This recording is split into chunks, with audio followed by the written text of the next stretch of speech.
a driver in the car.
On the back of an enthralling and captivating qualifying session to get Goodyear Autocare Warana Bathurst 1000 week underway on Tuesday night, we reconvene not 18 hours before we'll rock and roll tomorrow with the great race for one of the great hours in Australian sport. It is, of course, the top 10 shootout from the virtual Mt Panorama to set the grid for the top 10 at least for tomorrow's big one, the grand finale of what's been an awesome season of racing on the platforms of SimShed Broadcasting. Good afternoon, everybody. Nice to have you company wherever you're tuning in all around Australia or indeed the world on the platforms of SimShed Broadcasting.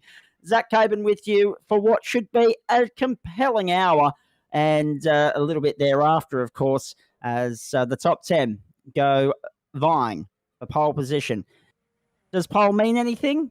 Yeah, bragging rights are certainly on the line, but tomorrow it's all about the 161 laps. And as we've seen in the real world, in the sim world, and everywhere else in the great history of this event, it can be won from anywhere, even pit lane. And there's more on that in just a moment.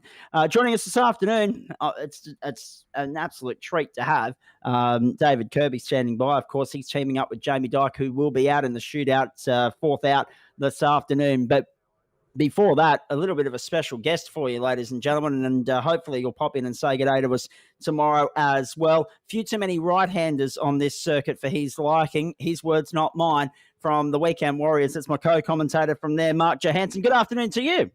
Good afternoon, Zach. Good afternoon, everyone. I'm definitely looking forward to some quick times around here. From what I've been informed, there's some key drivers to keep an eye on. There certainly is. The early pace belonged to Rainer Costello, Dylan Rudd, and of course also Cameron Jones on Tuesday night.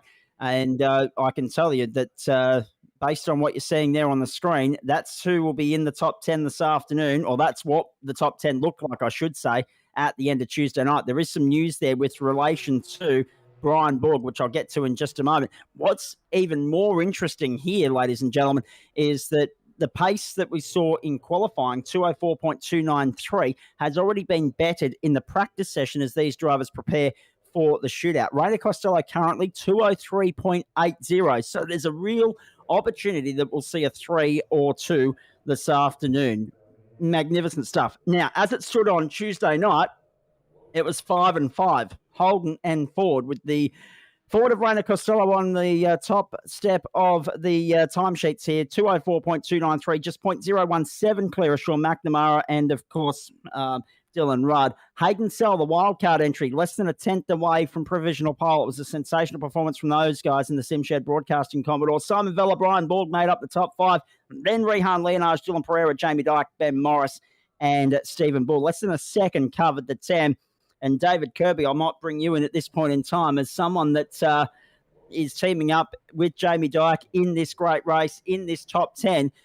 If qualifying is anything to go by, mate, it is going to be one of the hardest races to win all year, if not the hardest, because those times are so close. You can't afford to put a foot wrong, not just today, but tomorrow as well. The pressure cooker, the stakes are very high. Absolutely. Good afternoon, everybody. And like you said, like it's 161 laps. It's hard enough to put one lap down cleanly and fast around this place, but to do it 161 times in a row, it's definitely going to keep everybody focused, sharp, and like we said off air, you know, there's concrete walls everywhere, so you can't afford to rub a wall here or there. You may get away with it once, twice possibly, a third time you won't. So it's going to be a great race, and really looking forward to it, and really looking forward to this shootout this year. This is one very, hot field.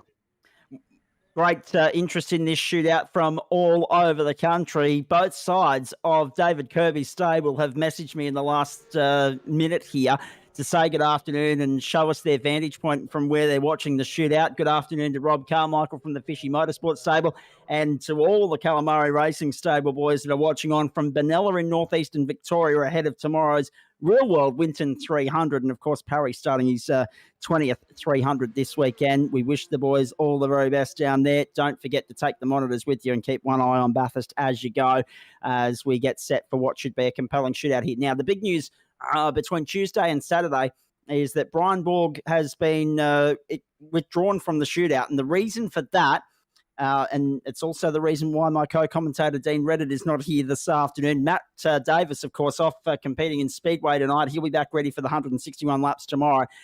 Dean Reddit has been promoted into the shootout with his co-driver Hayden Norris, of course. They're getting ready to go very shortly. But the good news here for them is bad news for Brian Borg. Unfortunately, as per series regulations, he's got a pit lane start tomorrow morning for the great race on the back of a late co-driver change for tomorrow's race. So he was teaming up with Marlon McMullen. That's not going to happen anymore. There's been a change of co-driver there. More on that a little bit later, but it means that because they've changed their co-driver after qualifying, not before it would have been all above board, fair and equal. But because they've had a co-driver change after the qualifying session, they incur a pit lane penalty. That's unfortunate for them.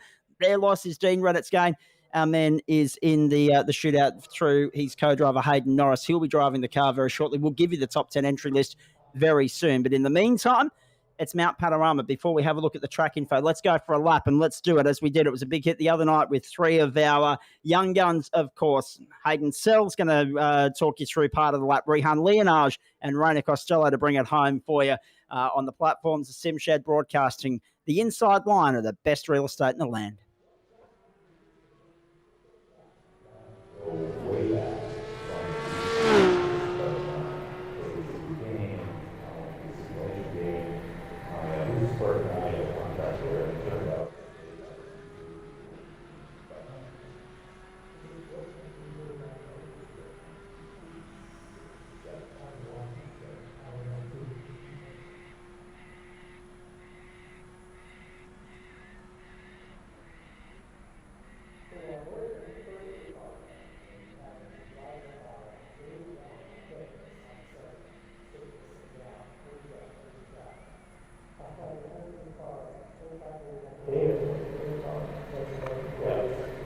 Safety reasons, all fuel drums and high pressure bottles stored rear of pits.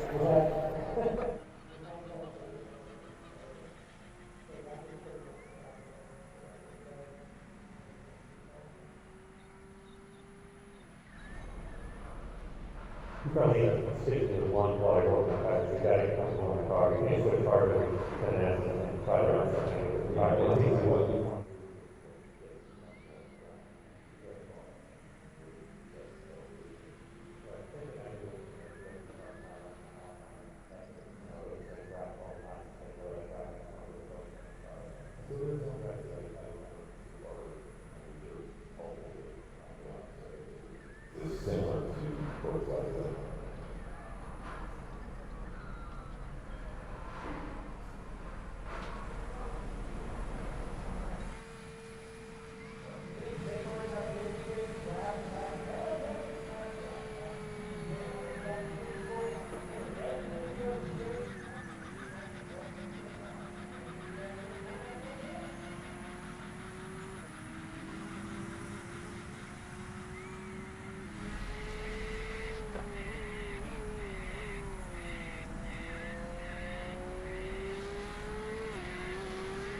Rainer Costello hoping that he'll be first across the line tomorrow afternoon to go back-to-back in the Goodyear Autocare Warana 1000. We apologise there, folks. We had a slight tech issue, so some of the audio wasn't coming through there. Nothing we can do about that. Now, the joys of live broadcasting, we'll endeavour to... We might even end the broadcast and take you out with the hot lap at the end of this afternoon. So on that note, let's have a look at the track information for this shootout. I'll start with the track conditions. 4th of December 2021, 17:05 Eastern Daylight Time, 21 the air temp, 31 on track. Winds at an easterly direction at 5 kilometres an hour. Fuel restriction for this one, open of course. 4.6 litre a lap is the fuel burn. 4.6 litres a lap fuel burn. And tyre limit is open as well. That's important to note, and we'll explain why as the broadcast goes on here. Pit lane speed, not a huge of importance today, but certainly tomorrow, 50 kilometres an hour. One lap is all these guys have to get it right. 45-minute session, strap yourself in, buckle up. The best 6.213 kilometres of the motor racing world, and 10 drivers are going to have it all to themselves for about 2 minutes and 5 seconds, and we're looking forward to it immensely. Now, before we go any further, we should point out that we're only about 5 minutes away from this shootout getting underway. At this point in time, I can tell you who will be in each car and in what order. Of course, we invert the field. So if you're 10th fastest, you're first out in the shootout. If you're fastest, you're last out in the shootout. That's how we roll. Hayden Norris will be first out in the 303 entry that he's sharing with Dean Reddit, of course. We'll also have Stephen Bull out in the number 911 entry. He'll be second out. Benny Morris, of course, he's had some interesting results throughout the course of the season, coming on leaps and bounds. He's rewarded with the top 10 shootout start in 8th. Jamie Dyke, who's, of course, teaming up with David Kirby tomorrow. He'll be, they're 8th in the field, Benny Morris and Craig Schultz. They'll be 3rd out in the shootout. 4th out will be Jamie Dyke. 5th out, Dylan Pereira. Looking forward to seeing what he can do. His teammate from Phoenix Racing there, Rihanna Leonard, will be 6th out. Then Simon Vella. Great performance from him and Cameron Jones in the build-up here. And we'll have Simon Vella 7th out in this shootout. 8th out, the wildcard entry, the 888, Simshed Broadcasting, Commodore of Hayden Cell. Then Sean Mcnamara and Dylan Rudd with Mcnamara at the wheel, gunning for that bonus point. No two ways about that. And Rainer Costello will bring this thing home, and we're looking forward to it immensely. Mark Johansson, I'll bring you in at this point in time. I know there's a question you're desperately keen to shoot off towards David Kirby. Yeah, David, we got a lot of oval guys running here to watching this afternoon, I should say. What are the key points to getting a quick lap around here? You know, where do you really have to hang it all out? Well, it's tough because you've got like 2 long straights. You've got about 1 kilometre up the mountain and then about 1.3 kilometres down Conrod on the other side. But for me, it's turn 1, turn 23. at the bottom of the hill. Like, they are 90-degree left-handers, so you've got to really get them right. It's really easy if you mess up turn 1. That's going to jeopardize your run up the mountain straight. Once you get up in there into the cutting, you've really got to get that right. You've got to really hug the inside wall. Across the top, it flows really good, but it's so easy to put a foot wrong. And there is concrete that will meet you and bring you to a stop in a hurry. So then obviously you come down the other side through Skyline, down through the S's and Dipper. And if you do lock a break through there is a good chance you might end up in the wall. So, and then you've obviously got the elbow. And again, same with turn 1. You've got to get the Forest elbow right, and then that'll lead you down into down Conrod, where you're going to be these guys are going to be pushing 290 kilometers an hour through the kink, and then got to pull it up down to about 120. So, and then obviously the last corner as well. So, you've got 23 corners, and you've got to get each and every one of them right to nail a lap around Mt Panorama. And one of the key elements there, David, let's elaborate on this too. We mentioned it during our coverage of qualifying on Tuesday night. Worth mentioning again, so much as a wall scrape can trigger a 0x, therefore laps null and void. Unlike the real world, where if you scrape the wall, as long as you're in one piece, soldier on, nothing to see here. But iRacing a little bit more strict when it comes to track limits, you could say. Oh, look, absolutely. I think everybody, that watched the shootout last week in the real world, you saw Chaz Mostert, he bumped the wall on the exit of the elbow.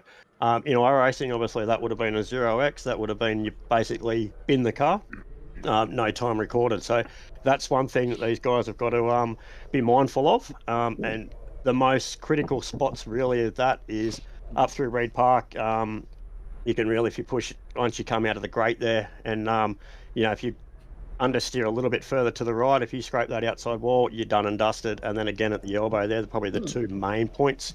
Oh, and of course the cutting as well. If you get a little bit too overzealous on the turn-in, and you hug that wall a little bit too much. So I reckon they're the 3 points that will be key to watch through the shootout.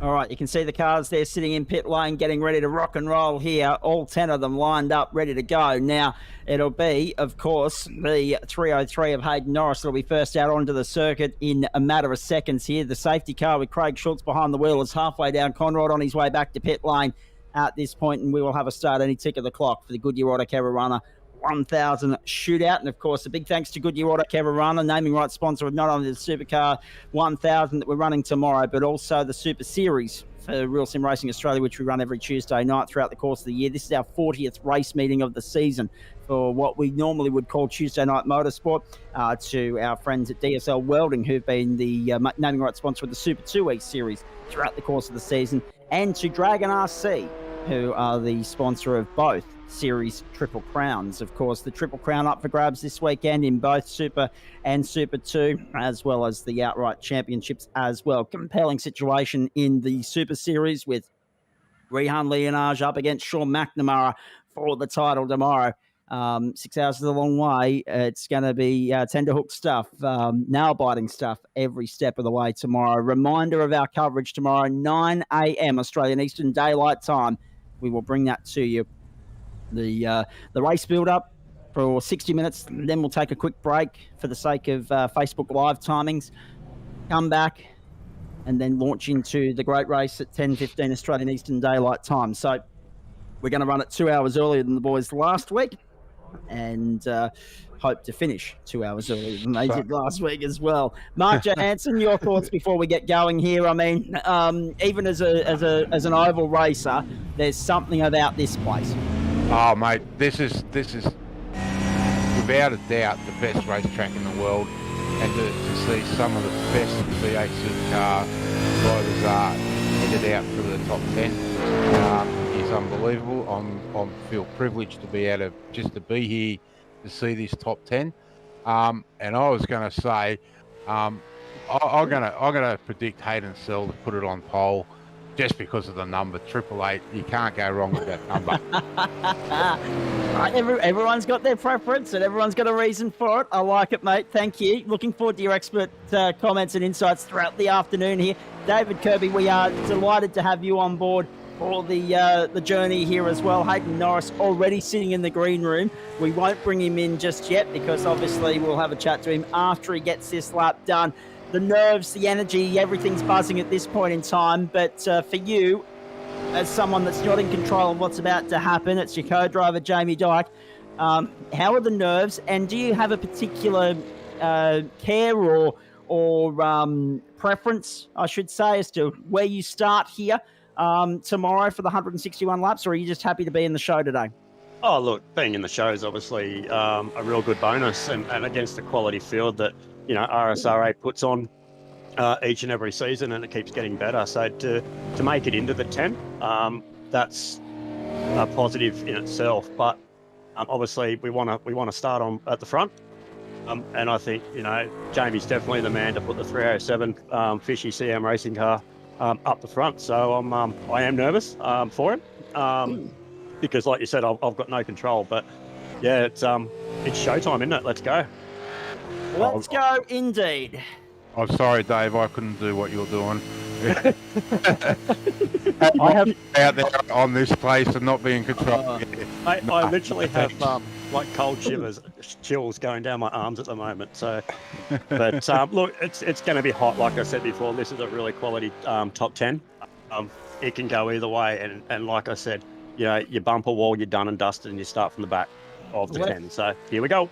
Less than a second separated the field coming into the shootout. These guys got in with a 205.482 in the end, so they were just outside that second threshold. The exclusion of Brian Borg elevates these guys to the top 10 shootout, and it is underway at Mt Panorama. Through Hell Corner, a slippery run through there, a little bit taily on the exit, and an otherwise smooth run for Hayden Norris as he makes his way up Mountain Straight. Key that he nails every other corner of the lap here, because no doubt it looks as though it wasn't the greatest run out of Hell Corner. He may have an invoice to pay on that, may drop a couple of tenths as they hit Griffin's Bend. A smooth run for the Commodore thus far, with the exclusion of Brian Borg, the elevation of these guys. It's a 6-4 split. Holden dominate in terms of presence in the shootout, but of course Ford are on the top spot with Rainer Costello. We'll wait and see what unfolds here and who are the movers and shakers, who gains the most, who loses the most as the hour goes on. And Hayden Norris is leaving nothing on the table. As you'd expect, he's throwing everything at it. Commitment plus at the crest there, nearly threw it away. Uses every bit of the curb across Skyline, and now the run down through the S's and into the Dipper. The drop here is key. It's a smooth run so far. A little bit taily. I tell you what, the grip, that's going to be one of the big talking points. Already it appears as though it's really slippery, really dicey out there. On to Conrad. Let's see how this unfolds. Oh, no. We almost lost Hayden Norris. I don't know what was going on there. Don't tell me the network gods are here to spoil the fun for us. Down we go.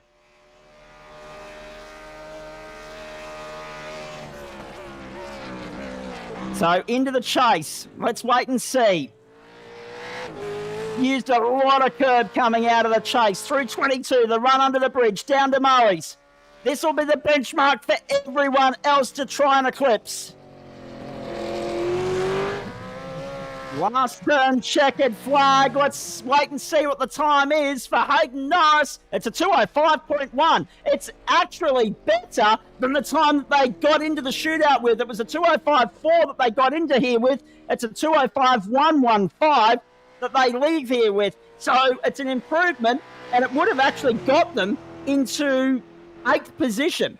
Ninth position, had they been in the shootout before Brian Borg's exclusion. Hayden Norris, you didn't leave anything on the table there, mate. The car looks skatey, but obviously it's quick. Yeah, it's real quick. Thanks to the boys for setting up a real quick car for us. Just starting P10, had nothing to lose, so thought I'd swing for the fence and see how we go. Exactly right, mate. What's the plan of attack for tomorrow, quickly? Just keep it conservative, mate. Just try and keep it clean and post a clean lap, see how we go. All right, mate. Congratulations. Nice benchmark for everyone else to try and better now. Go and enjoy. Cheers, boys. He was And we'll lucky to catch get up. away with that too on the exit of the dip. Very. I thought he was very close to that inside wall. So good lap.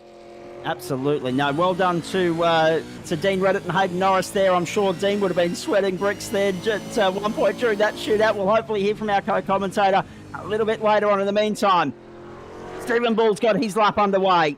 The Rapid Team Rensport entry, the 911, on the way up Mountain Straight. Smooth run out of Hell Corner. So the benchmark's a 2:05.1.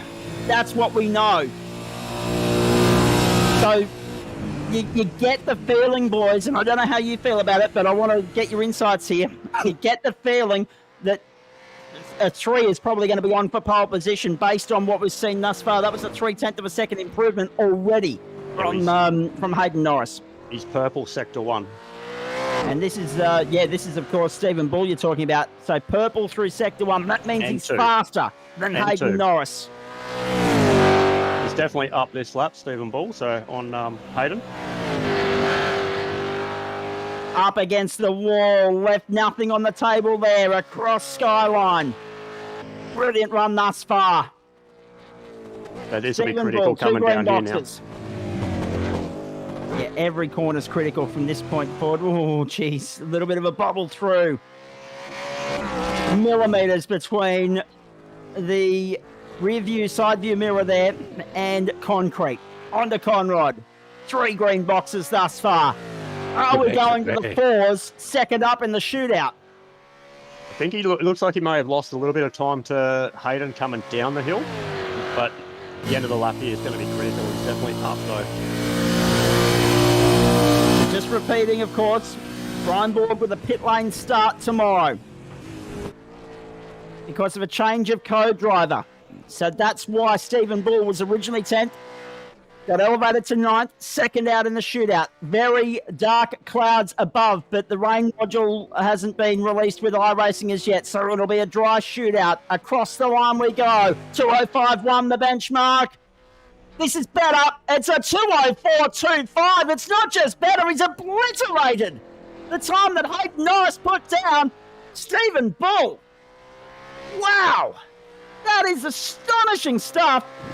It was a 2:05.2 coming into the shootout. It's a 2:04.2 going out. Stephen Bull, you found a second. Well done. Yeah, well, the track feels really good. It's definitely one of the better laps I've put down so far. Really happy with that. Awesome number, mate. I mean, you got into the shootout with a good number there. You were less than a second away from pole position. If anything, this could well move you up the field depending upon how this plays out from here. Yeah, well, we're already at least in 9th, so that's better than where we came in. So let's see how far we can go. Exactly right. What's the play of attack for tomorrow, buddy? It's going to be sort of see how things go. You know, we never know when a safety car is going to come in and mess up our plans, so it's just going to be play by ear. Very good plan of attack, mate. Looking forward to it. Go well tomorrow. All the best. Cheers, mate. Hayden Norris, his one-lap form at times this season has been magnificent. He's now on the big stage. It's never mattered more than now. Hayden Norris, his lap's underway on Mt Panorama. So these guys came in with a benchmark of 2:05.1. That's not going to be good enough here because both the times thus far are better than what we saw in Tuesday night's 45-minute qualifying session. Morris will need to pull out a 4 at best to not be 10th after qualifying. Pressure's on here. And David Kirby, you sense as though the stakes have been raised. As soon as Stephen Bull went out and laid down that 2:04.2, everything, the intensity's just lifted to a whole new level. Oh, look, that was a fantastic lap. He was purple in all 6 sectors. And for those playing at home that know in real world it's 3 sectors, but in iRacing for Bathurst it's a 6. So, yeah, look, it's going to be, my car's next one out, so we'll see how we go. But this is going to be hot, and I think 3 is definitely on the cards, and I'll probably have mid 3, I think, this afternoon. And I'm obliged to say at this point in time that I was commentating a supercar race here in a different server last night, and they were in the 2s in practice. So it's not beyond the realms of possibility that we might see a little bit of history here if the right number, if the right driver, if the right conditions mix. We'll wait and see. Ben Morris to Forest Elbow. A little bit tight on the approach. it's a smooth run thus far. Now the wide open spaces of Conrod Straight. 4th, 5th, 6th gear. He clicks in as they hit the crest here, and then the run down to the fastest corner in Australian motorsport. The curbside cam shows you the story. Hard on the brakes. Left, right, gear change on the way through. Hayden Norris having a good run. Benchmark 204.25. Will this be provisional pole or will it be second? I don't think it's going to be third. I think he's done a good enough job to topple Norris. Let's wait and see if he can get to the top of the timesheets. No, 204.68. A great time all the same from Ben Morris, but not good enough to displace Stephen Bull. So Bull, the big gainer thus far in the top 10 shootout. Benny, not a bad run, mate. Unfortunately, 4/10 shy of Stephen Bull, but an improvement on what you set coming into the shootout. Well done.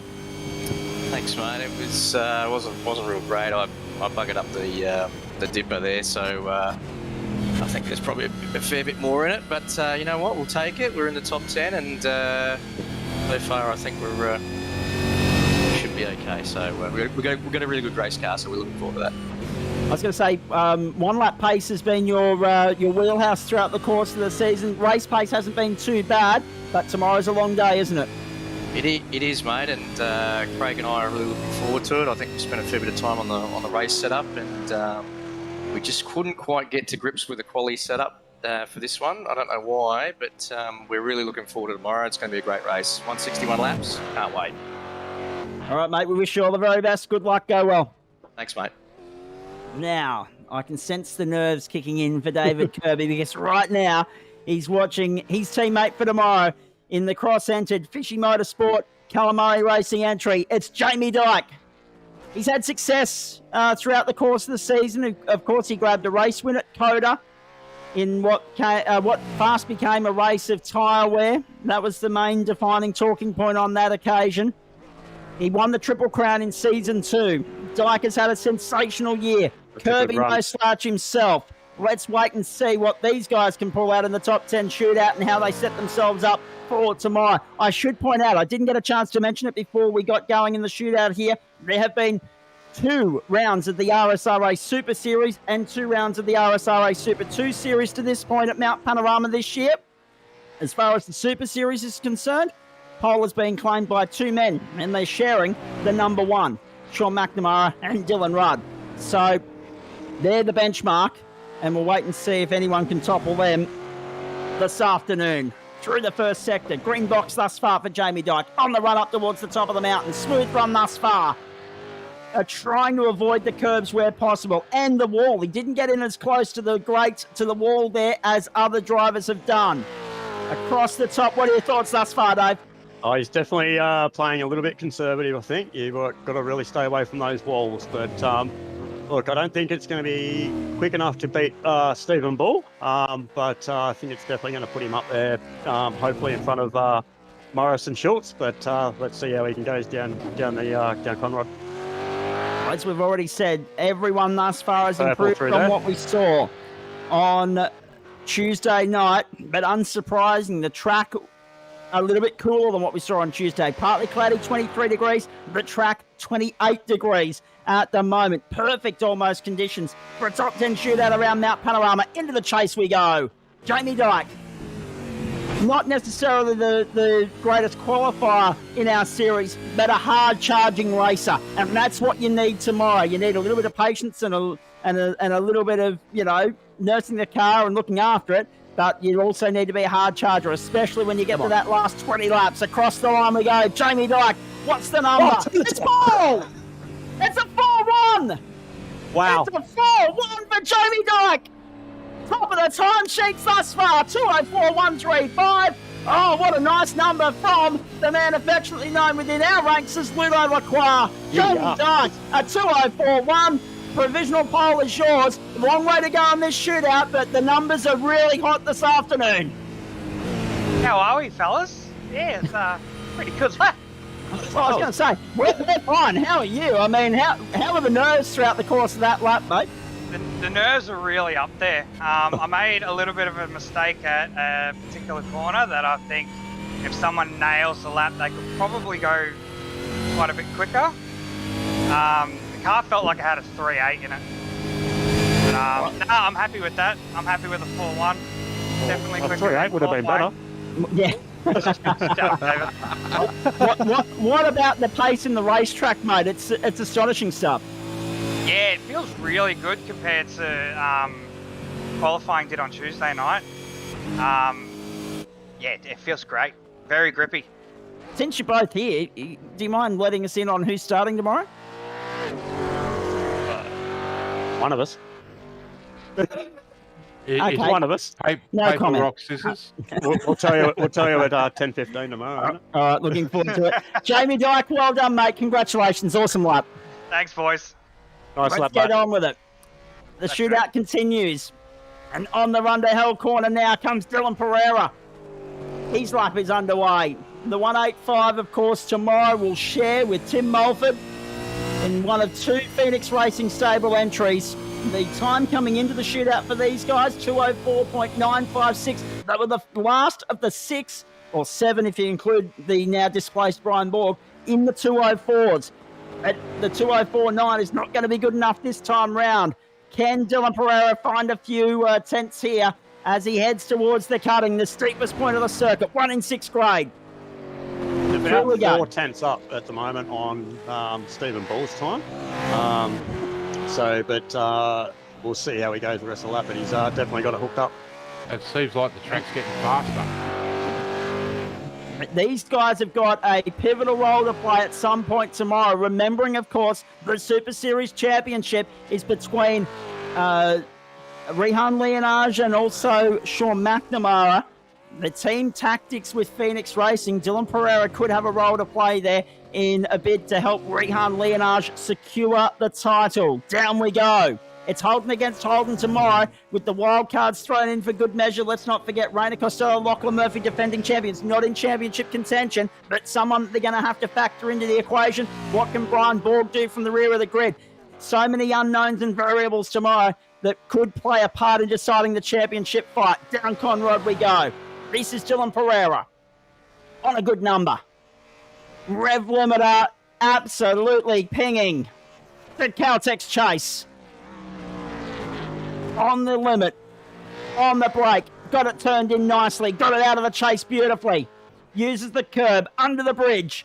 Pereira, benchmark 204.135. His time coming in again was a 204.9, so he needs to find something. I think he might be okay here. Across the line we go. Pereira to 204.2, 204.20. He slots into second position. So the number of Jamie Dyke stacks up, just like the number of Stephen Bull did in relation to Benny Morris. Nice number all the same from Dylan Pereira.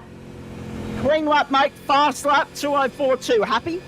Yeah, pretty happy with that. Had a good start of the lap and then got a bit tentative up on the top of the mountain, so pretty happy to bring it home.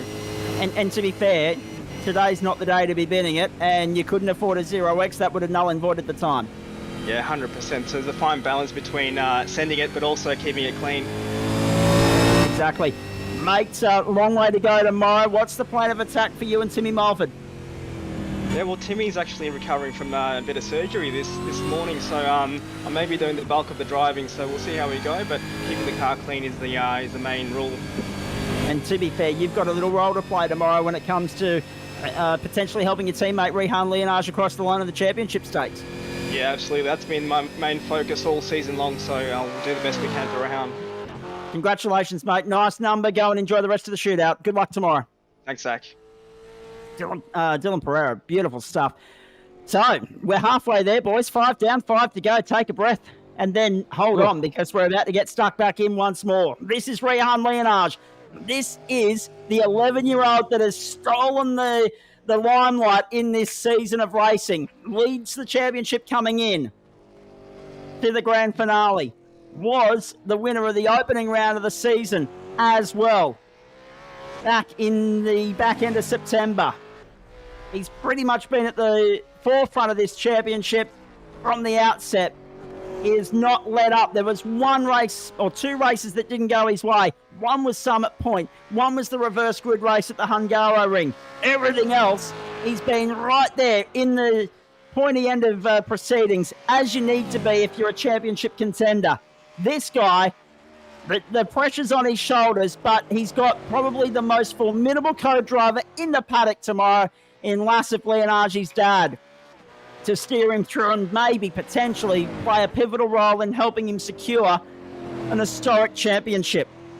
Out of the cutting he comes. A smooth run thus far. David, you must watch on in awe of someone like Rihanna. I mean, he has just really come in and held his own so beautifully this season. The pressure and the nerves have barely got to him. Oh, look, absolutely. For someone who's so young and can rate and he's so fast, and you can tell too, his racecraft has been building and building over time, and he's definitely going to be a force to be reckoned with, not only now, but in the future. And that was a really good run down in through the dipper. So he's definitely up. He's got 2 purple sectors already, so looking good. Purple sectors are critical here. 2:04.135 the time he's looking to beat. It would displace David Kirby and Jamie Dyke from provisional pole position. Down Conrad. Put to the floor on the absolute rev limiter at the moment here. Rihanna Leonard, the pull up, the stop of the chase, so critical here. Oh, 289 through the kink. He's just Not kept bad. it so straight. Yeah. And if there's one thing this guy's good at, it's consistency, and it's keeping the car on the track and somewhat out of trouble. This will be a Down 3-8. I reckon you're on the money there. Are we going to the 3s? Rihanna Leonard brings it out of Murray's across the line. Oh! Close. 2:03.898. An 8.98 for Rihanna Leonard. And now the benchmark lowered again. The stakes raised again. And the championship leader has put himself in a very good position for tomorrow's great race. Rihanna, what a lap. Oh, thank you. Nerves kicked in a lot up at the top of the mountain, especially in the dipper. I thought that I clipped the wall, but didn't. But yeah, it was just trying not to push too hard, trying to stay out the limits, not pass them, and especially going into the chase, can't afford to go in too deep or anything. So I reckon that was a good lap, put us in a good starting position for tomorrow. I reckon it was a good lap, absolutely, mate. Very nicely done. You mentioned the nerves. What's the key now? You've got about, where are we, 10 past 5 rather. You've got till 10:15 tomorrow morning to get them under control and somewhat contain them for 6.25 hours. What's the key between now and race start tomorrow morning? It's only 17 hours away to getting those nerves a little bit settled. I'll just chill a little bit, do maybe some race stops, but yeah, just try to just stay calm, try to think ahead, not behind, and yeah, just try to just be calm. And how nice at the age of 11 to have all that motor racing real estate to yourself, eh? Oh, it's really nice. Absolutely, mate. Go and enjoy the rest of the shootout. We'll chat to you at the end of the session. Go well. Thank you. Rihanna Leonard, championship leader coming into tomorrow. Onto the main straight comes Simon Vella. Can't underestimate these guys tomorrow either. You talk about drivers that are without a chance in the championship stakes that might be able to run caution of the wind tomorrow and run the gauntlet. These guys, Simon Vella, Cameron Jones, right up there on the run up Mountain Straight. They came into the shootout with a 2:04.464. At this point in time, that would only be good enough for 5th. So that shows you how much the bar has been lifted throughout the course of the first 6 in this qualifying session, this top 10 shootout. Immense pressure, extraordinary drama, thrilling entertainment every step of the way thus far, and we are 4 cars from home. This is the 7th of the 10, and it's the KFC entry, if anyone wasn't feeling hungry beforehand, as they head towards the top of the mountain, across the top. Let's ride on board with Jones and Vella in the 393. Across the grate, ride the curb. Beautiful run under McPhillamy Park and Skyline. Your thoughts on this so far, Mark Johansson and David Kirby? I just can't believe they're getting so close to the wall, and the track just seems to be getting faster and faster with each car that coming out. Well, two reasons for that. The commitment level is next. It is just extraordinary. And two, as you know, David Kirby, one of the great things about this track is with the time of the day and the trees and the cloud coverage and everything else, the conditions are suiting the drivers at the back end of the session here somewhat. Yeah, look, I just watched the track temp sort of fluctuating between 27 and 28, so it's definitely getting quicker, but we'll see how we go here at Murray's to finish it off, so looking good. Into Murray's comes Simon Vella, the 393 that he'll share with Cameron Jones in tomorrow's great race. Across the line. Oh, it's not a great number. It's actually the slowest we've seen thus far. It didn't look like that bad a lap, but it just goes to show you how difficult it is in this field, this quality, this calibre. It's a 100th slower than the entry of Hayden Norris and Dean Reddit. So they make a gain in this shootout as well. Simon Vella, I can't say where did it go wrong because it looked like a clean lap, but obviously it's not as fast as you might have hoped it would be. No. It's only last night I pretty much found out that I'd be doing the shootout that Jones wasn't able to make it. So most of my practice this week has been race runs. So to go from having a race run mindset to a quality mindset threw me off a bit, but we've got a good race car, so I'm really looking forward to tomorrow. Absolutely. What's the plan of attack for you and Jonesy? Will he do the bulk of the work tomorrow? Who's going to start? Do you know all that detail yet? We've got it worked out, but I think we'll keep it to ourselves for now. Of course. Nobody's listening. And I was going to say the other thing as well, mate, considering that you are 7th and there's still 3 to come, I mean, it can still be 1 from 10th, so you can't be too disappointed. Nah, not at all. We got a good race car, and we've both got pretty good minds. So I think we'll do well tomorrow. And quickly, have you got someone organised to drop off the KFC during the lunch hour? That depends where we're at lunchtime. Very good, mate. Go and get them. Thanks for that. No worries. Thanks. Hayden Cell underway now at Mt Panorama, teaming up with Adam Simpson tomorrow. Let's run into turn 1, but he's got the car turned out of there nicely on the run up Mountain Straight. It looked like he just came in a little bit tight to turn 1. Yeah, it looked like he had to have a second stab at the throttle on exit, so it might have compromised his run up Mountain Straight here. So time will tell. That's the name of the game at the moment. Everyone's got an eye on the clock. 7 down, 3 to go in the shootout. These guys stole the show really on Tuesday night. The wild card entry, we weren't sure what they'd bring to the table, what to expect. Oh, a big slide! Big sideways moment coming out of the cutting. He tagged the wall too.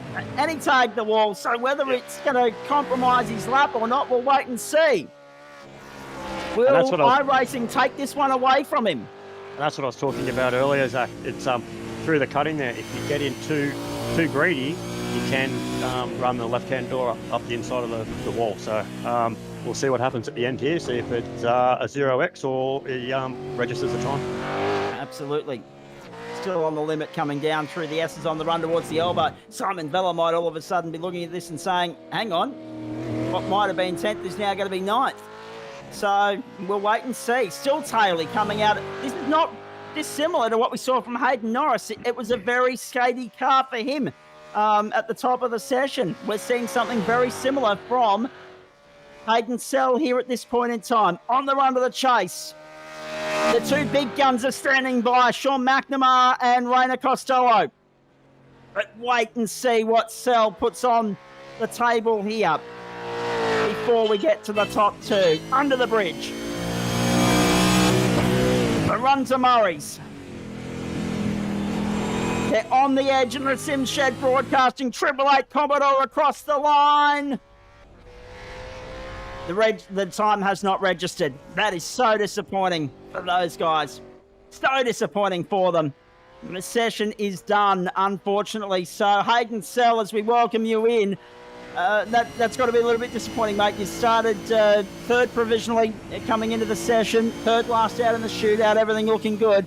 You've clipped the wall at the cutting. iRacing have taken the lap away from you. Not too bad still. Long race, so yeah, I think it'll be fine on the race still. Well, absolutely right. You've got the car, you've got the package, you've got the pace. There's no doubt about that. What's the plan of attack from here? And just talk us through that qualifying lap as well, mate, because the car looked really skaty. Well, we didn't think the conditions were. Well, there was a bit more grip, but obviously not. Yeah. Unfortunate, mate, but as you say, it's a long day tomorrow. Can be 1 from 10th. Go and get them. Good luck. Yeah, thanks. Thanks very much for coming by to have a chat, mate. We do appreciate that. Disappointing for those guys.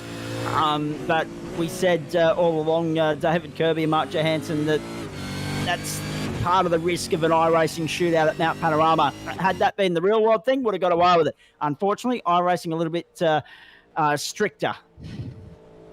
Yeah, look, it is a bit cruel. I think Mark will probably agree too, probably even on the ovals as well. Like in your qualifying, if you're running a bit high around a banking or anything like that, you brush the wall and it takes it off you. And like you said, Zach, in the real world, it's play on. So, bit of a shame, but yeah, like Hayden said, it's a long race tomorrow. So P10's not too bad. I did the same thing last season, binned it on turn 23. So I know exactly what he's feeling right now. So yeah, Godspeed to him tomorrow.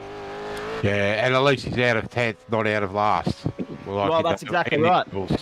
Could be a worse situation for them. Obviously Brian Borg is starting pit lane tomorrow in a field of 34. Not going to be easy for those guys. Let's focus on this guy at the moment, though. This is the championship leader. This is Sean Mcnamara. He's running the number 1 by virtue of the fact that it's his teammate Dylan Rudd wearing the number 1 this season on the back of a dominant season 2 in the RSRA Super Series. Now tomorrow they team up to try and secure a back-to-back title for 9.5 SimSport, but with Mcnamara claiming the crown this time, not Rudd. And the importance of this lap is not lost on anybody because he needs to get the pole position here in a bid to get that extra critical bonus point. We've seen championships throughout this season separated or decided by 1 point. It could be the difference tomorrow. Everyone's on the edge of their seat here as we watch Mcnamara walk down into the dipper at this point in time. Through we go. The run towards the elbow. A good smooth run thus far. They came into the shootout with a 204.310. It was 0.017 shy of pole. At the time, they're going to need to better a 398 or 3898, I should say, from the Phoenix 179 of Rihanna Leonard. His run down the mountain through the S's and dippers has been really good, and purple sectors all the way down. So this is really going to give Rihanna a nudge, I think. He's had the fastest speed down gone right there too. Yeah. The other point that's not lost on anybody is that this is only the benchmark potentially for Rainer Costello to come out and steal the show from. So last turn, checkered flag, Mcnamara lines it up. Beautiful run to the line. 203.691. Wow, big number. He's put 2 tenths on Rihanna Leonard. Sean Mcnamara is on provisional pole. However, Rainer Costello is still to come. Unless Rainer can beat that time, 203.691, Sean Mcnamara may just have snatched a critical bonus point within relation to the championship fight that he's got on his hands with Rihanna Leonard at the moment. Mate, what a time to pull out a 6.9. Yeah, thanks, mate. I've actually had to shift a problem in warm-up, so I've had to switch to paddles. That's the first ever lap I've done with paddles, so pretty chuffed with that, and see what Rainer does, and we'll go from there. A 203.69, I should just point out for everybody tuning in at home. He had to beat an 8.98, and he did that by 2 tenths of a second. Critical with regards to the fight with Rihanna Leonard, but I know it's not lost on you that qualifying means very little in this instance. Yeah, spot on, mate. Look, if see what Rainer does, but yeah, it's a long race tomorrow. If we can sit P1, it just makes it that 1 spot better for Sunday, but let's see how it plays out tomorrow. Looking forward to it. One last thing before I let you go. Had it not been for the 1 point available for pole here, would Dylan have completed that lap, or were you still determined to put the car on pole? I think risk it for the biscuit. I think the 1 point was the appetizer there, so yeah, certainly Dylan probably would have jumped in otherwise. All right, mate. Strap yourself in and buckle up because the shootout is about to be decided. Thank you very much for that, Sean. Well done. All right, thank you. Rainer Costello underway here, ladies and gentlemen. Final lap of the top 10 shootout at Mt Panorama. The Goodyear Autocare Warana 1000. In the Goodyear Autocare Warana Mustang. Used all the road and a little bit more coming out of Hell Corner. That was a great run out of Hell Corner. He promised that it was going to be a full send, win it or bin it approach to this shootout. He is not disappointing anyone at this point in time. Teaming up with Lachlan Murphy tomorrow, the defending champions, looking to do what they did in a Commodore last year and a Mustang this year, on the run up towards the cutting. Green box so far at the bottom of your screen. Definitely using all of the road. Except there. Yeah. You don't want to go too wide on the exit there. You want to sort of really keep it to the left. But he's purple through the first two sectors. This is going to be an absolute scorcher. All right, across the top we go. 2:03.69 the time to beat. It was a 2:04.293 coming into this session.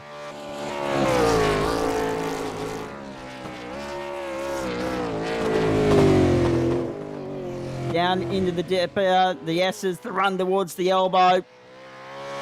Mcnamara, provisional pole. Leonard second, Dyke third. Jamie Dyke, the big gain in this shootout, no doubt about that. Millimetres away from the wall, Rainer Costello. This is a full send lap. This is extraordinary from Rainer Costello. Is it enough for pole position, though? Let's wait and see. Down to the chase. On the limiter. There he goes. Needs to get it pulled up.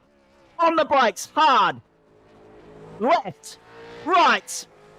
Gear change. Using all the road and a little bit more is a beautiful run, a smooth run. We wait and see what the time will be at the bottom of the screen. Last turn, checkered flag is at Ford or Holden on pole for the Goodyear Autocare Warana 1000. It's Paul! It's Paul! Rainer Costello with pole position! What about that for a number? 2:03.43. What a lap. Quarter of a second on the field. Rainer Costello has done it again. Unbelievable. 2:03.43, 8 cents faster than what we saw on Tuesday night in qualifying. And the defending Bathurst 1000 champions, Rainer Costello and Lachlan Murphy, will take the field to green tomorrow morning for 161 laps. Rainer Costello is here now. We're going to get a few of the drivers in here for a post-qualifying debrief, ladies and gentlemen. What an enthralling, captivating, compelling session that was. 2:03.434, the pole time. And Rainer Costello, you promised a full send and it paid off. Yeah, mate, it got a bit sketchy at a few parts, especially through the dipper. The car really got up on two wheels, and then when it set down, the car got a bit sideways. But yeah, how good is that? Ford's on top. Well, everyone that's a Ford fan will be smiling if it's that way this time tomorrow afternoon, mate. So, I mean, just an extraordinary lap, and it's been a great week for you. We know that you dropped out of contention in the series a few weeks back. Then at that point, you decided that your whole sole focus for the rest of the iRacing year would be the Goodyear Autocare Warana 1000. You guys are primed for tomorrow. Yeah, definitely. I sort of fell out of love with driving the supercar. I wanted to go do some other stuff, but practicing for Bathurst and sort of the last years has really put me back in the mood, and I'm really just enjoying driving the cars at the moment. So yeah, definitely keen to team up with Lachlan tomorrow. It's going to be a big race, and yeah, it's just great to get it done on Saturday. Yeah, unfortunately, Sean Mcnamara misses out on that critical bonus point in the championship fight with Rihanna Leonard. But look at this for a grid, ladies and gentlemen. How good is this? Rainer Costello and Lachlan Murphy from pole, Sean Mcnamara and Dylan Rudd from 2, Rihanna Leonard and Lassif Leonard from 3, Jamie Dyke and David Kirby from 4, Dylan Pereira and, of course, Timmy Mulford from 5, then Stephen Bull, and his co-driver name slips me at the moment, but we'll get confirmation on that from him very shortly because it did change during the week. They are 6th. Benny Morris and Craig Schultz will be 7th. And then 8th will be Hayden Norris and Dean Reddit. 9th, Simon Vella, Cameron Jones. 10th, Hayden Sell. And, of course, Adam Simpson. unbelievable. Hey, Mark Johansson, we've seen some intense stock car races throughout the course of the year on the Weekend Warriors. Nothing beats Shootout hour at Bathurst, though, surely. Nah, definitely not. Like 110% these guys left out there today, and like it's just so intense. A couple of unlucky guys with one just touching the wall, and your heart's got to go out to him. I just can't believe how much commitment has been shown by these guys here today. Yeah, absolutely right. Now, we've got another half hour here, guys, because the server was set for 1 hour and 15. So we've got another half hour to mull over what was and head towards the end of the broadcast. Of course, Sydney, Melbourne, Tasmanian viewers, you'll be able to skip straight out of us, go and watch your favourite local news service. And then, of course, for the rest of the country, do what you please. Big Bash doubleheader tonight as well. Australia have already... I got what I wanted, ladies and gentlemen. Australia wrapped up the Ashes test today. There's no flicking between channels tomorrow for anybody. You'll be able to sit there on the couch from 9 a.m. Australian Eastern Daylight Time and tune into one of the great virtual racing spectacles of the year, the Goodyear Autocare Warana Bathurst 1000. Just extraordinary stuff here. Mt Panorama, the aerial shot shows and tells the story of pit lane at this point in time. So just having a look in all of this and analysing what we've seen, obviously the big losers, unfortunately, Hayden Sell and Adam Simpson down 7 positions there. Simon Vella and Cameron Jones also lost out 5 positions. So the gains, the beneficiaries here, Hayden Norris, Dean Reddit, technically up 3, but it counts as +2 because they were elevated to 10th before the shootout. Benny Morris and Craig Schultz up 1. Stephen Bull up 4, 3 positions in the end there from 9th to 6th. Dylan Pereira was 6th, went 5th. Jamie Dyke, well, you guys had a great run, 7th up to 4th. Rihanna Leonard from 5th up to 3rd. Sean Mcnamara and Rainer Costello, however, status quo, where they started the week. Big game ahead of us tomorrow. Now that it's done, I'll throw this around the room. Rainer Costello, I'll start with you as the pole sitter here. How are the nerves going into the session, let alone now that it's done and now the attention can shift to the big thing tomorrow? Yeah, it's great to just put the lap down there, put down a marker for tomorrow. But obviously, over the 6 hours, it's we'll have to see. Yeah, it's going to be a long race, but yeah, it's just great to get it done. The nerves were definitely up there, but yeah, just managed it and put the lap in there. Sean Mcnamara, it wasn't lost on anybody coming into this shootout that the 9.5 SimSport stable had taken the 2 previous pole positions at Mt Panorama. Your good self back in round 17 of season 1. And Dylan Rudd in round 12 of season 2. As far as the field is concerned, Rain has finally found a way to topple you, but still another front row start for the 9.5 team. Yeah, had pretty good fortune here in the shootouts, but yeah, it was good. It was funny, speaking of nerves, Raina, everything was dead quiet in the room, and then before we went out, Raina just started talking a bit and actually settled me down, so thanks, mate. But yeah, no, it's a good one. It's a long race tomorrow. Race setup feels good. Obviously, the guy sitting beside me is pretty quick as well. So looking forward to it, and hell of a championship, and let's see how it all plays out. Rihanna Leonard, there were 3 drivers in the 3s. You were the last of them. Your dad, Laz, just pointing out on our YouTube chat thread here, this top 10 shootout reminded me of the last season that he was racing up against Rainer and Macca. Only difference is that Mini-Me, you in other words, was in the hot seat. You mentioned there a short while ago that the nerves were kicking in. Are they dying down now? Yeah, a little bit. But still a little bit nervous about tomorrow's race because very long race. Anything can happen because it's Bathurst. It's the mountain. She can be good to you or she can throw you away. Absolutely, 100% spot on, mate. As for you, David Kirby, have you got any questions for these guys here that aren't, of course, Jamie Dyke? Because I know you and Dykey will go and have a chat in your own channel at the end of the broadcast here. But since you've been with us for the broadcast, I'll hand you the opportunity to ask anyone some questions, and the same to Mark Johansson here.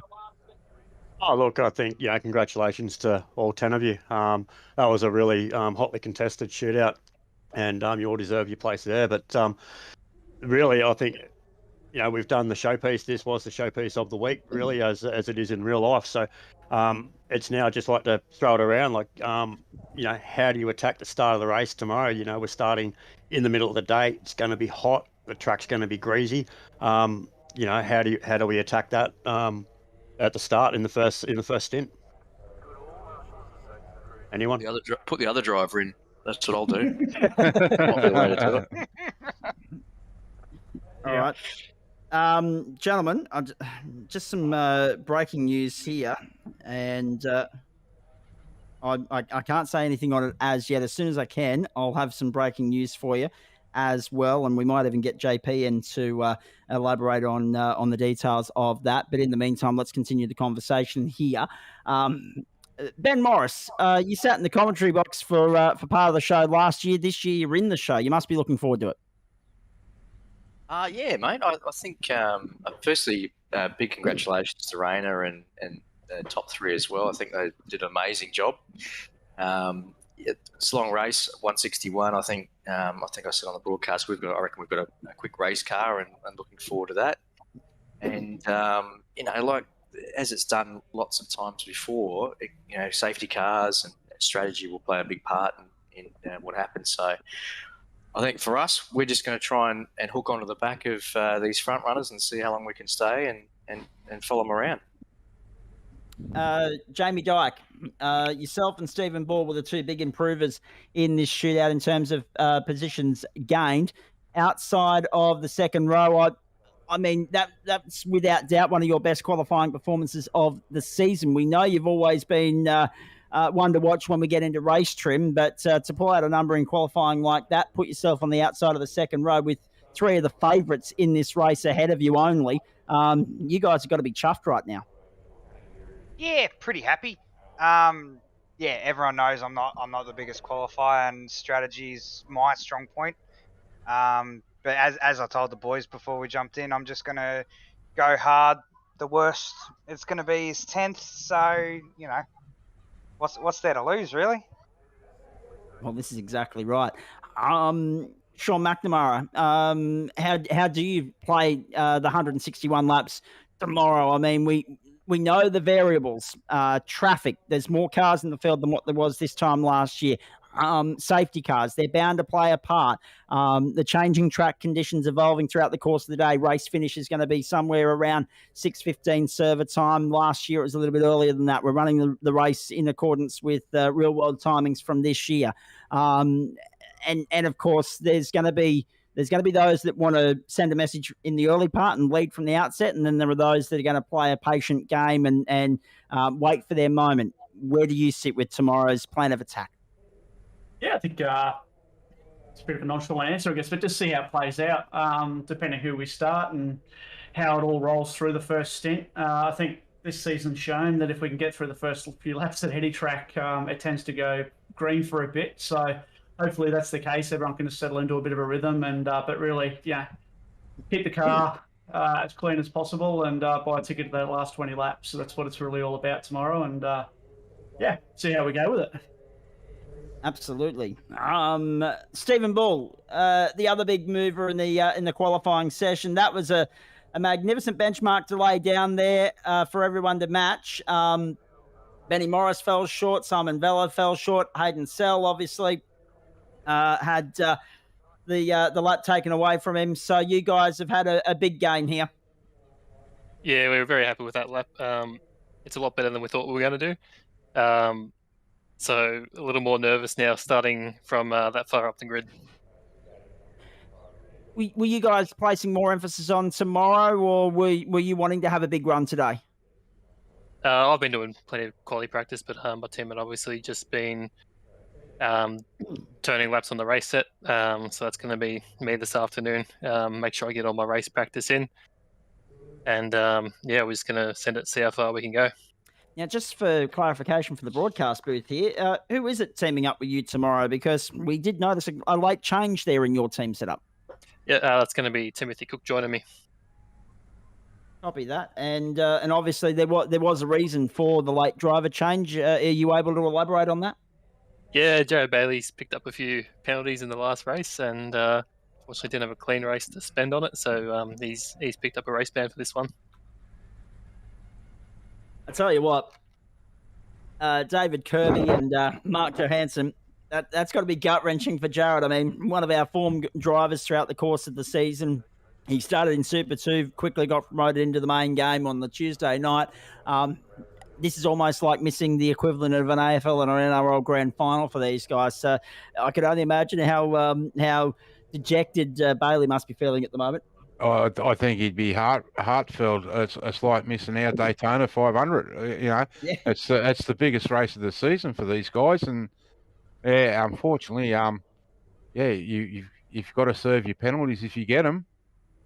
I think Mark's correct. You know, like our Bathurst is like the Oval, Daytona 500 or even Talladega or something like that. So to miss a big race in a grand final, which is what it is for 2021, I feel for Jared. And but moving forward, I'm sure that he'll and any driver will also take note of that as well, and make sure that they look after their license points and stuff throughout the season.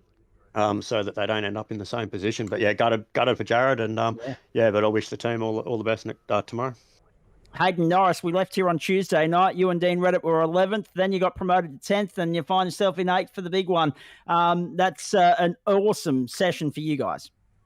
Yeah, pretty stoked for that actually. And as when I got up on Thursday morning and saw that we're in the shootout, I was quite surprised.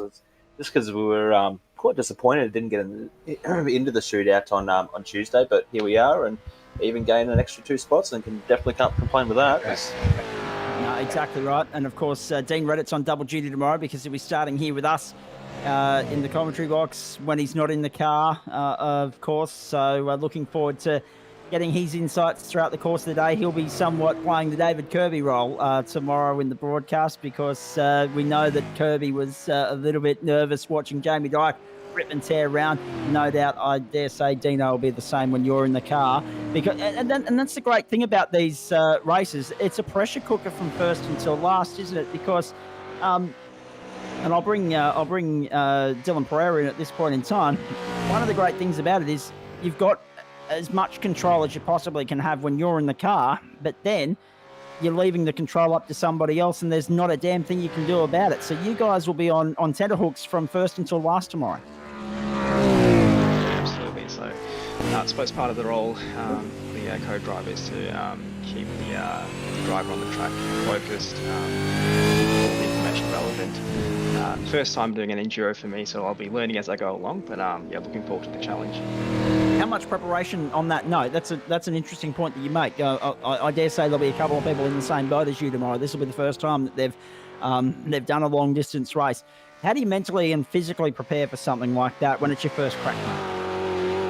To be honest, we haven't done a lot of work into the endurance side of things. It's been mostly getting the pace up. I don't have a lot of experience at Bathurst, so I wanted to get the pace up for the qualifying. So we might have a practice race tonight and see how we go. But haven't done a whole lot of endurance work. Dylan, just stay off the walls, mate. Easier said than done around here. Most definitely. Advice from Mark Johansson nonetheless. Hey, while we've got you guys, anyone care to reveal who's going to be starting these cars tomorrow or not? JP will be starting our car. I am free from 1 o'clock.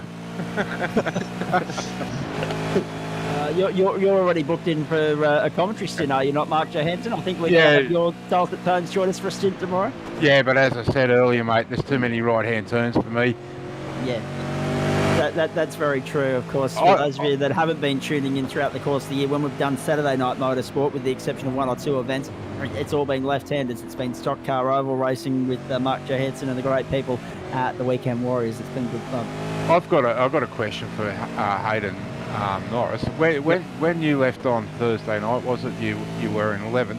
How does your mindset have to go from being out of the top 10 to then all of a sudden finding out that you're in the top 10?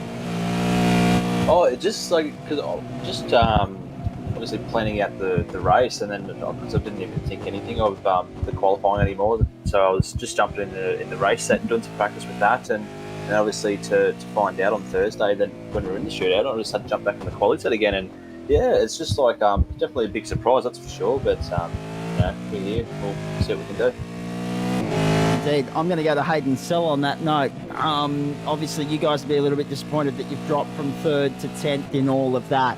How do you prepare for that opening stint now, knowing that you're going to be a little bit more boxed in traffic than you otherwise might have liked to be? How does that change and affect your game plan, mate? I don't think it changes too much. Just aiming to keep clean of the stint like we were already. Not a huge, definitely steps back a little bit, but this race can be won from anywhere and it doesn't really matter, I think, where you start, to be honest. It's still pretty small start. Who else have we got here to have a chat? Big Mark, go for it. All I can say is don't worry, Hayden. You've got that great number on your car, and that can win from anywhere. Yeah, I agree. Well, actually, that's true. Lowndes' win in 2018, I think it was, came from 15th on the grid. Yes, that's correct, Zach. Yeah. And I'm actually impressed that I remembered that, because I just plucked that out of that was the number that I just chose and ran with, so I'm glad it was right. But I didn't have that written down. But no, it's a fair point. And I mean, Sean, I'll go to you. Someone like Brian Borg, who was in the 5 on Tuesday night, now starting pit lane. You can't rule him out either, because there's a way in which they can weave their way back into this race through safety cars and strategy, and no doubt the pit lane start, as you know, it's by the book, and he's willingly accepted it. No doubt he'll come out of the gates like a bull being shown a red flag first thing tomorrow morning, I would think. Yeah, and there's a bit of a qualm, I guess, from people starting from pit lane in this race, in this league. I think Cam Jones' combination came from pit lane to finish P3 last season, so yeah, and again, it just goes to show it's not about where you qualify, it's where you finish, and if you can be smart and play the strategy right, I've got no doubt Brian will have the lights on and be coming through bloody hard, and it'll be interesting to see how it all pans out. Indeed. Race pace, let's have a quick chat about that. I mean, 4:03.4 in qualifying is one thing. I think last year the only lap in the 2:04s all day was the fastest lap of the race, and that came from Rayner and Lachlan. Do you think this will be a faster race than last year, Lockie, or not? Rayner, or not? We'll have to wait and see. It all depends on safety cars and everything like that, just how the race progresses. But I'd say it'll probably be similar pace.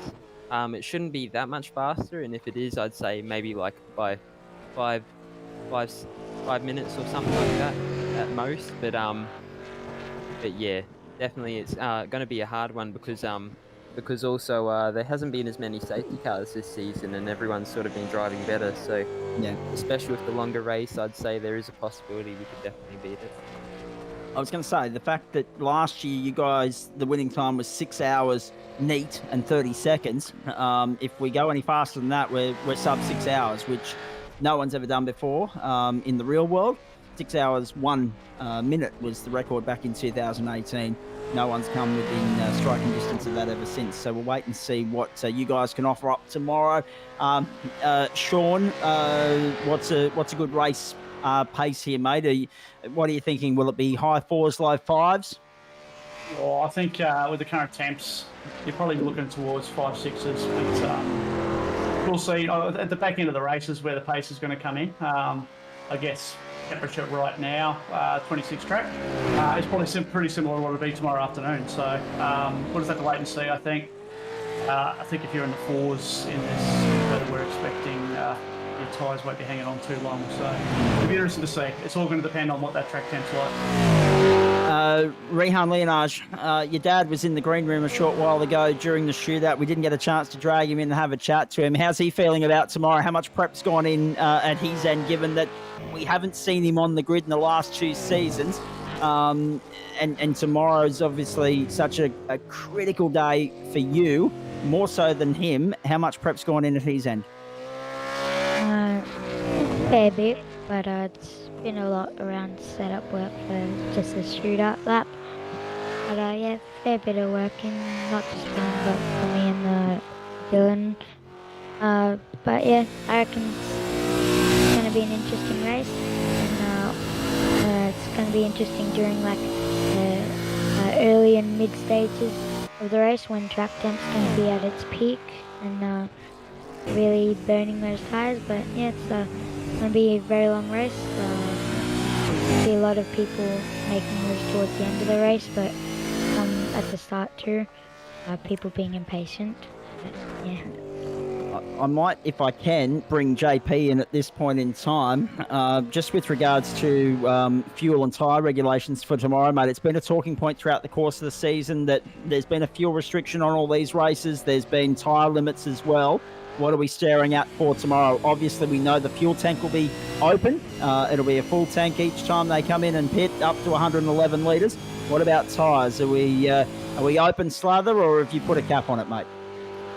Yeah, look, we have put a cap on it. They'll get 7 sets of tyres for tomorrow, and once they've used those, that's it, and that's all.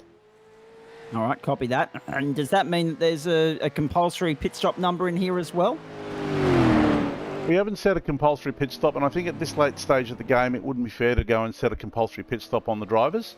But look, it's going to probably be close to 7. Most of the drivers will be doing those sorts of numbers anyway. Yeah, I was going to say there are the 2 degrees of separation from the real thing where they don't cap.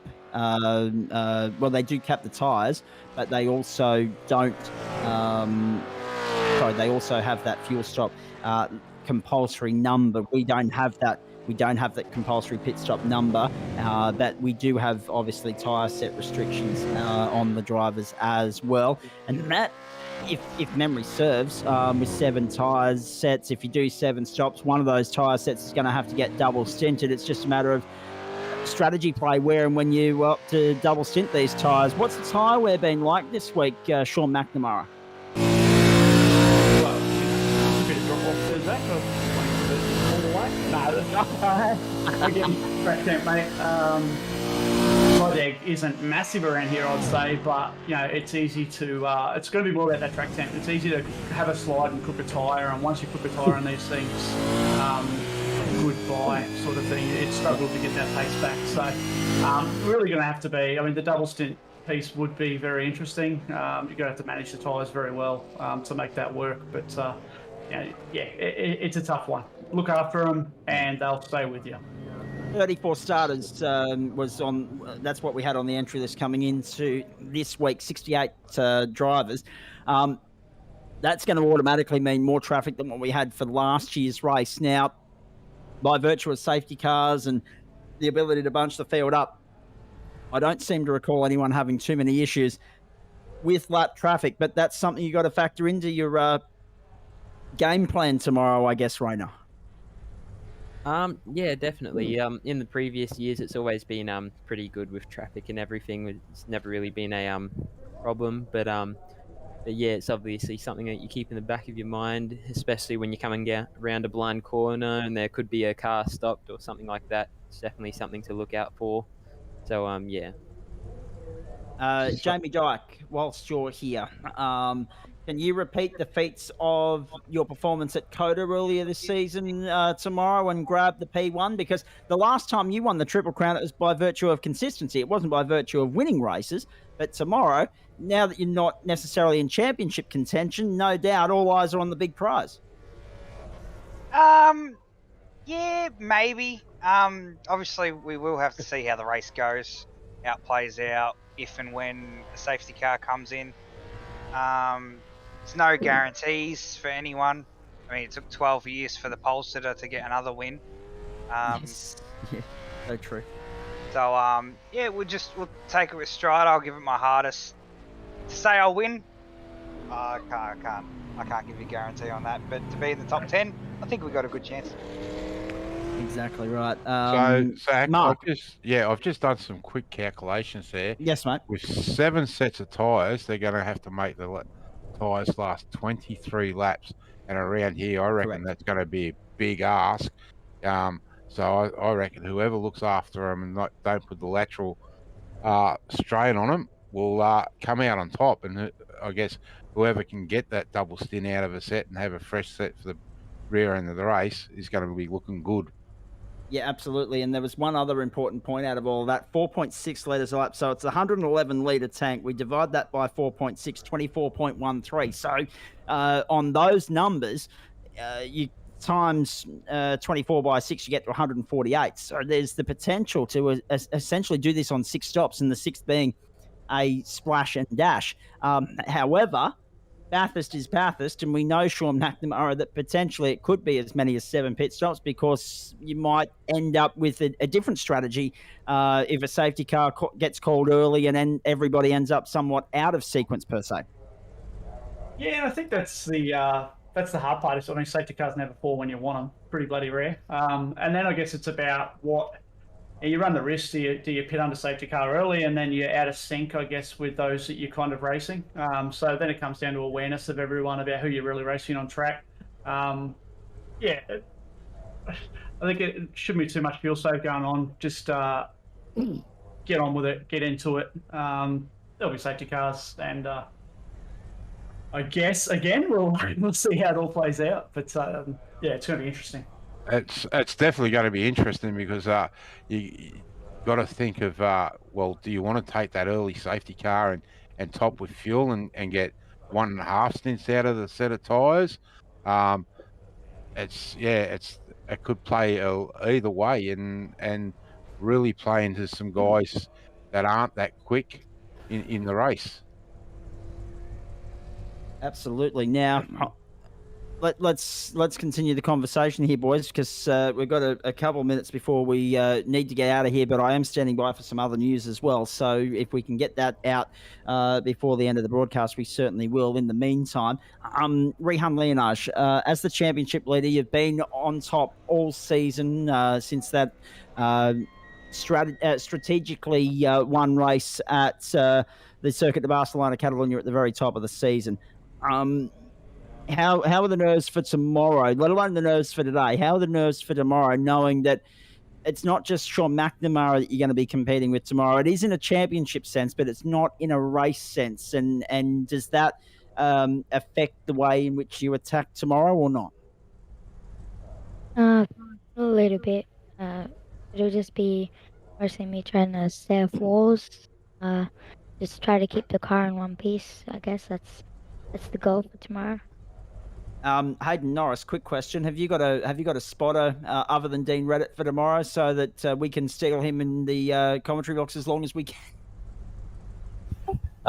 No, not that I know of. I think maybe one of the other boys might be able to jump in and spot for two of the cars, but no, not as of yet. We should be all right. Yeah, absolutely. Looking forward to seeing how it all plays out tomorrow. Let's start to wind this thing up, boys. Let's get some thank yous out of the road. Hayden Sells here. You've obviously got a few people you'd like to thank, mate. Imshed Broadcasting, firstly, and JP for letting me do this. Absolutely, mate. Well done, and all the very best for tomorrow as well. You dropped out there, so was there anything else you wanted to add to that? Yeah, Racing is Customer Protection, Dunlop, GDT, Cars for Hope, Sab Tools, and Blue Stampede Labour Hire. All right, mate. Go well tomorrow. We wish you the very best of luck. Just hang here with us, guys, before we, once we get off air, we'll just have a quick chat to the drivers off air as well. So please hang around if you can for another 5 minutes or so. 9th place on the grid at this point in time. Simon Vella, the floor is yours. Thanks to Century Boys, Fuchs Oil, KFC. Yeah, that's just about it. All right. From Simon Vella to Hayden Norris. From 11th at the start of the week to 8th at the end of it, all roads looking good for tomorrow morning. Yeah, no, really looking forward to it. Got a good car. I would just like to thank Capital Custom Works, FU Suicide, Bliss Homes. They build walls with holes in them, and RSRA and NTS, all admin and race control, etc. And you boys up in the commentary booth as well. Our absolute pleasure, mate. What a show you guys have put on throughout the course of the afternoon. Well worth the price of admission. Benny Morris, go for it. Yeah, mate. I think big shout out to everyone, obviously JP and the commentary team as well. I think they've done a fantastic job all through the year, but also to the Pace for Motorsport boys and Visible, Race Circuit Art Australia, Flash Graphics, Track Racer, and Abruzzi. So yeah, let's have some fun tomorrow. All right, copy that. We've got some breaking news. I mentioned it about half an hour ago. Unfortunately, I've got to drop the hammer now, just before we wrap up the broadcast. You might have noticed a little bit of exuberant celebration from Rainer Costello on his way into pit lane. Race control haven't viewed that too favourably, and therefore he now will start from 10th in tomorrow's Goodyear Autocare Warana 1000. He's been DQ'd from the session, and that has ramifications with regards to the championship and the grid as well. So that's somewhat unfortunate. Rainer, brilliant lap, not dissimilar to Scott McLaughlin in 2019. No, it's going to amount to absolutely nothing on the record front. Obviously, we understand the excitement, the enthusiasm. Unfortunately, race control don't share your excitement. Yeah, well, Lachlan and I will obviously have a chat to race control. They, the series says not to do anything that you wouldn't do in real life. Yes, we haven't seen it in recent years, but people like Greg Murphy have driven backwards down the pit lane, door open, belts off, and yeah, nothing's happened there. So yeah, definitely not a fair penalty. We can win from 10th anyway, so we'll have a chat to race control about it though. I like his confidence. Hey mate, since that is the case, I'll give you the floor at this point in time to thank your sponsors regardless. I'd like to thank Goodyear Autocare Warana, Blue Stampede Labour Hire, DSL Welding Services, Stab Tools, VR Covers, Racing with Autism, and Cars for Hope. Right, go get them tomorrow morning, mate. We look forward to having a chat pre-race. Thanks, guys. And stick around because we'll have a chat to you once we get off air here as well. In the meantime, let's get back to the top 10 thank yous here. That's now going to mean that everyone bumps up a spot, unless obviously race control overturn the penalty they've handed down here, and we'll find out more about that as we edge closer to race start tomorrow morning. So we'll update you on that situation tomorrow morning if there's any change overnight. In the meantime, back to the 911. I was going to say 991. No, 911 of Stephen Ball. Go for it, mate. Yeah, pretty short list for me. Big thanks to Next End Ceramic Coatings and all the boys at Rensport. All right, go get them tomorrow, mate. Thanks for that. Rensport, of course, and you might have noticed a number a bit more synonymous with Porsches, but this time round in the main game in the supercars. Looking forward to seeing how the guys go tomorrow. The Phoenix Racing stable, Dylan Pereira, let's go. Yep, thanks to our team sponsors, Melbourne Hydrographics Depot, Track Racer, Simcore, RSW Graphics, RMX Heatherton, and LAL Photography. All right, mate. Well done. Go get them tomorrow. Jamie Dyke and David Kirby are here. Jamie can thank the Fishies side of the sponsors list, and David can thank the Calamari Racing side because, well, since we got you both here, we may as well make the most of it. Yeah, obviously, yeah, I'd like to thank our sponsors, Blackhawk Graphics, Sideways Photography, Precision Sim Training, DC Shades, and Relax Marine and Game Fishing. And I'd also like to thank West End Mazda, Parramatta Isuzu, Parramatta Peugeot Professionals, Parramatta Great Wall, and Haval for jumping on board with us for 2022. Yeah, and on the Calamari side, we got Sandblock Media, CLS Constructions North Queensland, Jinx Shifters, Battery Warehouse Airlie Beach, Limitless Car Care Products Australia, and MJS Gaming as well, and of course 307 Sim Racing as well. Is that a little bit of a scoop from Jamie Dyke there as regards to sponsors for 22? It's already been made official. Very nice. Good to see. Well, I was going to say, I'm glad it's not just a tease and it's actual official news. Very nicely done, mate. Fantastic. Rihanna Leonard, on the precipice of what could be an enormous day in your racing career. Let's hear from you. Thank you. I would like to thank Melbourne Hydrographics Depot, Track Racer, Simcore, RMX Heatherton, and LAL Photography. I'd like to thank my friends and family for helping me and supporting me throughout the week. And I'd like to thank my dad for doing setup work for me, and my teammate Dylan, Hayden, and Rainer for helping with sessions and pace throughout the week. Excellent stuff, mate. And now, given that race control have whacked Rainer across the knuckles, that lap from Sean Mcnamara becomes all the more important. And he is provisional pole sitter, and I stress provisional, pending, of course, Rainer's discussion with them after we get off air here. Sean, the floor is yours, my friend. Provisionally, the number one is on the number one spot. Yeah, thanks. Unfortunate for Rainer, and we'll see how that one plays out, I guess. But look, a shout out to our boys, North Sim Sport, SRT Australia, Racecraft Simulations, Racing News, Custom News Protection, iClean, Soul, Ipswich and Brisbane, Cutting Edge Trucks Australia, Bella Media, Boss Surveillance, AD 3D Printing, and RSW Graphics, and of course, you guys for the amazing commentary. It's a big effort tomorrow coming up, and JP and the whole crew behind the scenes. So we'll watch this space, I guess. Yeah, absolutely. I can't, but JP might be able to. I'll get him to come back in at this point in time. Lachlan Murphy asking the question on our socials here, watching via YouTube, and a few others watching via Facebook, of course. I'm sure everybody's interested in whether Race Control has or hasn't given clarification on why they've whacked the boys across the knuckles there and what rule they broke along the way, JP.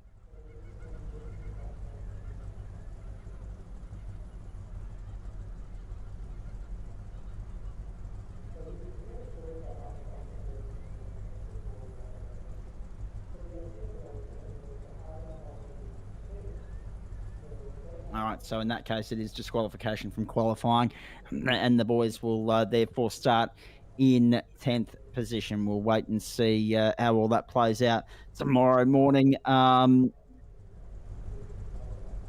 sorry. I was just sorry to those of you at home. There was a tech issue. We heard everything that JP was saying, but unfortunately, you at home didn't. So try again, JP. Take two. Yeah, hopefully this works now. So it's Rule 21.9.7 in our rule book. So it effectively says burnouts or unsafe driving of any sort is strictly forbidden in the approach and exit to pit lane as well as in the pit lane. Any breach of this will be considered as a severe breach and will result in disqualification from the round. Which, as I said a few seconds ago before I realised that we had to go again there, folks, that will be disqualification from this particular session, not any other session to do with race week, just this one.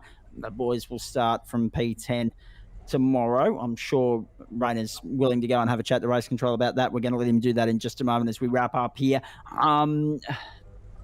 Mark Johansson, from what you've seen, I know you're impressed by what you've seen, but have you got a car that you're particularly fond of in regards to who you might tip tomorrow?